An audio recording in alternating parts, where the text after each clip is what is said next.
Native American students are more likely than their peers to drop out of school before graduation, but there are many individuals and programs that are helping turn around that trend across the country, including right here in New Mexico. Native language courses, mentors, and bringing culture into the classroom are just a few ways educators are engaging with Native American and Alaska Native students. Our correspondent Antonia Gonzalez sat down recently with some local leaders to talk about what's working and how they are using resources from tribes, the state, and federal government to better meet the needs of Native students. This segment is a partnership with Koahnic Broadcast Corporation, a Native-owned media company that produces Native America Calling and national Native news. I'm joined here today by three guests, Derek Linty, who's New Mexico State Representative, and Juan Ray Abeda, who's Isleta Pueblo and is a Tribal Council member, and Glenaba Martinez, who is with the University of New Mexico College of Education. Thank you all for being here today. Thanks for having us. And Glenaba, tell us, what does Native student success look like to you? Well, actually, it's interesting you're asking me. I just finished a lecture talking about that. Native student success to me means that Native students are able to understand their core values as a Native person, whether they're one of the 23 nations in New Mexico or elsewhere, but that they understand the core values, they can speak and understand their language, can communicate effectively in the Native language, that they are full participants in their cultural activities at home, and understand their obligations to community.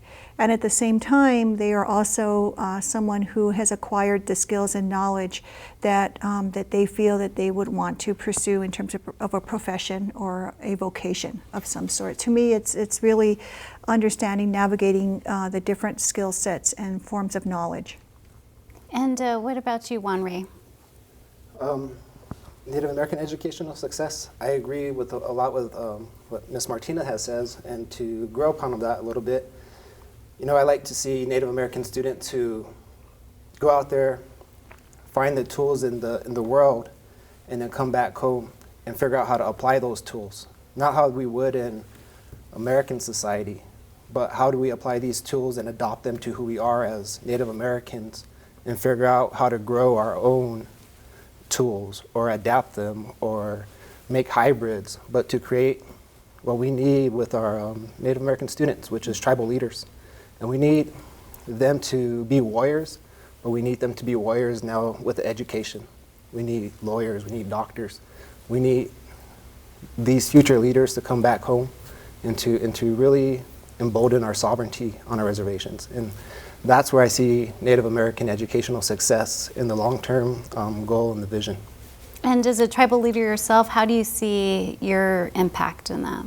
As a tribal leader, I try to do the hardest thing there is to do, which is just try to lead by example.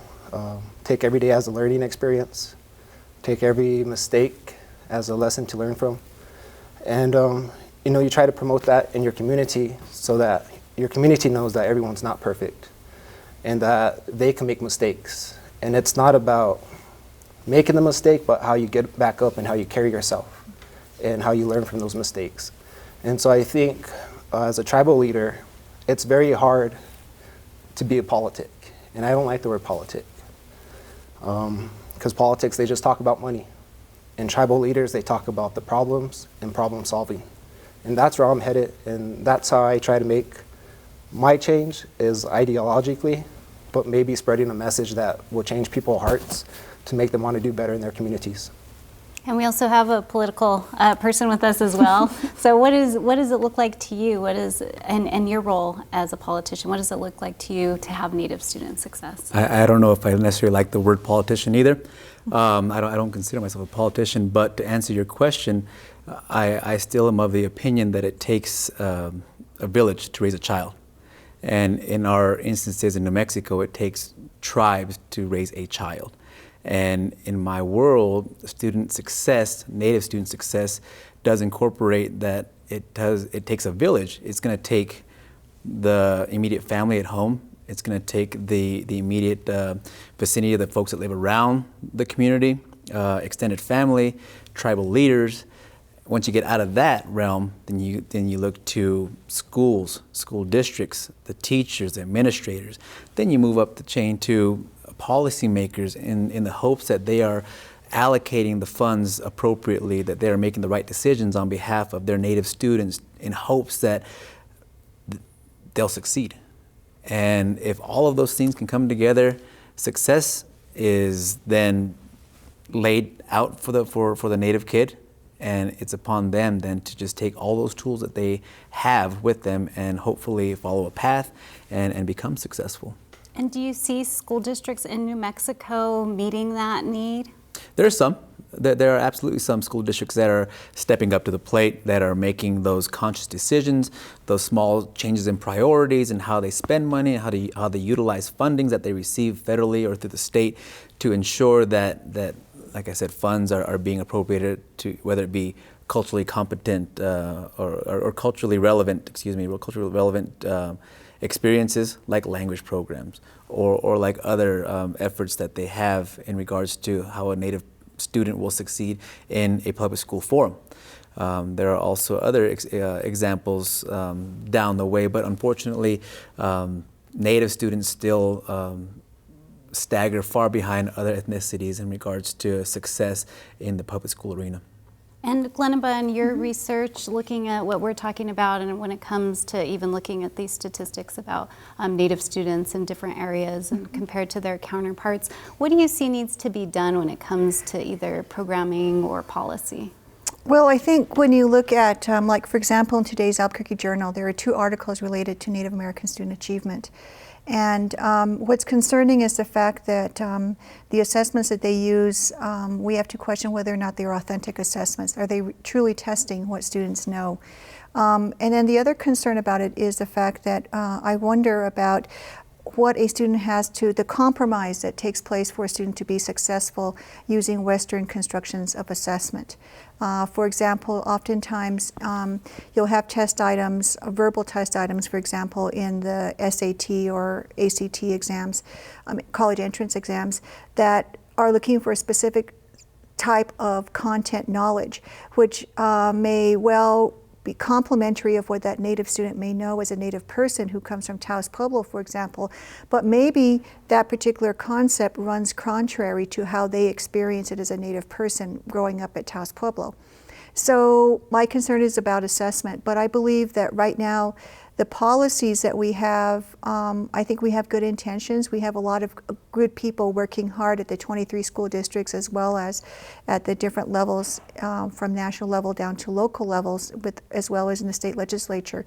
But I'm a little concerned about the executive branch with the executive branch using veto power over some key legislation that would have helped our Native students in terms of programming. So when I think about educational achievement, I think about curriculum, what counts as knowledge and whose interests are served with that knowledge base.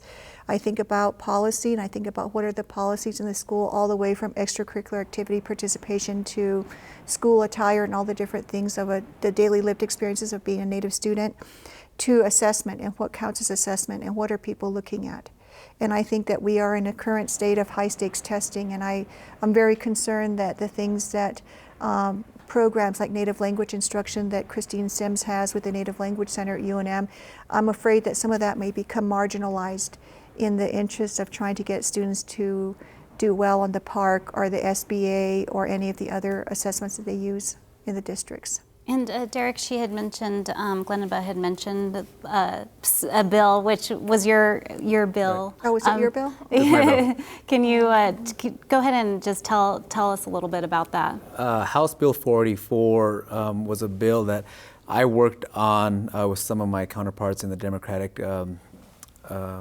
caucus, but one that I sponsored alone simply because it was near and dear to my heart, because I was that Native student that went to the public school that saw things and experienced things that are still going on today in regards to how Native students achieve in public school forums.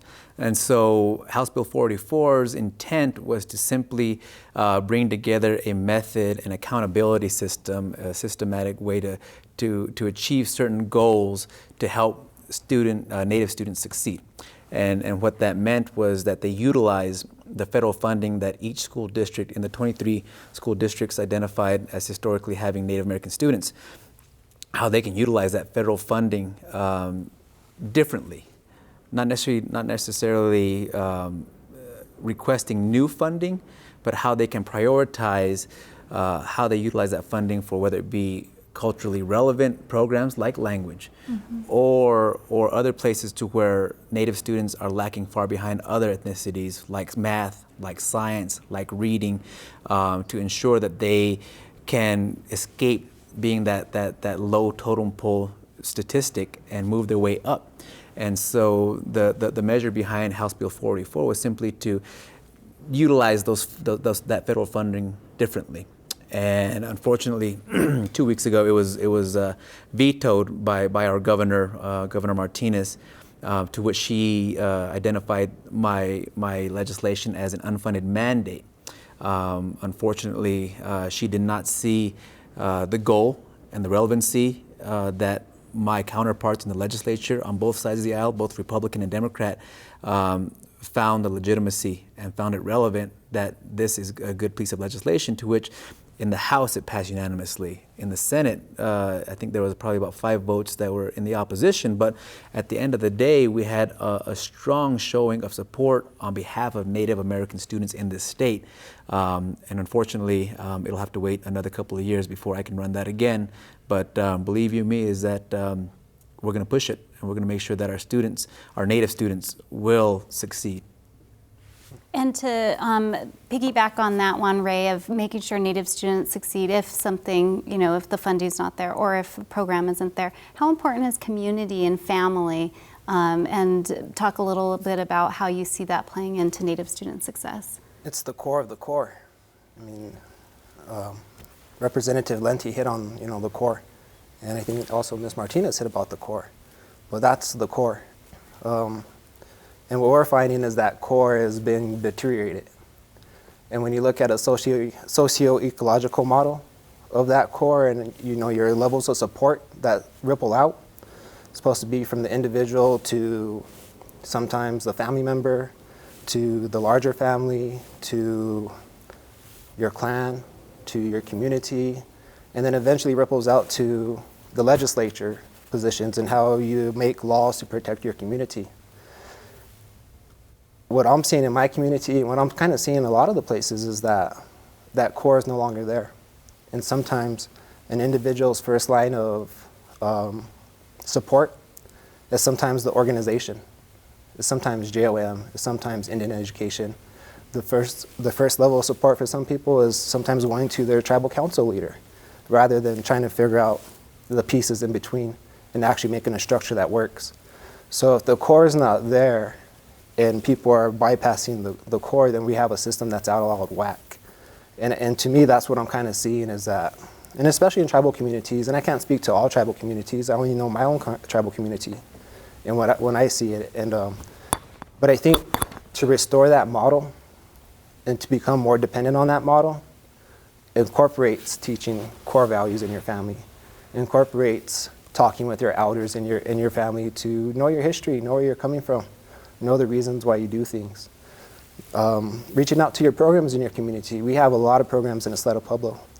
And sometimes it's hard for community members sometimes to even reach into those programs.